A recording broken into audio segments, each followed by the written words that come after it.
ഹരേ കൃഷ്ണ. ഹൈന്ദവ ആചാരപ്രകാരം ചില വസ്തുക്കൾക്ക് വിശിഷ്ടമായ സ്ഥാനമാണുള്ളത്. പലതരം മരങ്ങളും പുഷ്പങ്ങളും മൃഗങ്ങളും തുടങ്ങി നിരവധി വസ്തുക്കളാണ് ഹിന്ദു വിശ്വാസപ്രകാരം പുണ്യമായിട്ടുള്ളത്.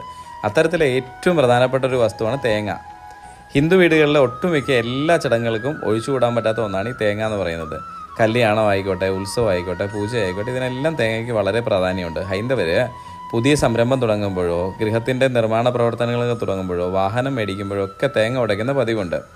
എന്നാൽ എങ്ങനെയാണ് ഈ തേങ്ങ വിശിഷ്ട വസ്തുവായെന്ന് നിങ്ങൾക്ക് അറിയാമോ? തേങ്ങയെ ദൈവത്തിൻ്റെ ഫലമെന്ന് വിശേഷിപ്പിക്കുന്നത്, അതുപോലെ തന്നെ ദൈവത്തെ പ്രീതിപ്പെടുത്താൻ ഉപയോഗിക്കുന്ന ഒരേ ഒരു ഭക്ഷണ സാധനമാണ് തേങ്ങ.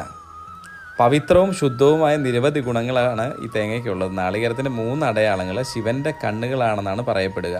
അതുകൊണ്ട് തന്നെ പൂജാചടങ്ങുകൾക്ക് തേങ്ങയെ ശുഭവസ്തുവായിട്ടാണ് വിശേഷിപ്പിക്കുന്നത്. ക്ഷേത്രങ്ങളിൽ നാളികേരം ഉടയ്ക്കുന്നത് ഒരാളുടെ അഹംഭാവത്തെ തകർക്കുമെന്നും ഭഗവാന്റെ മുന്നിൽ അവർ സ്വയം താന്നു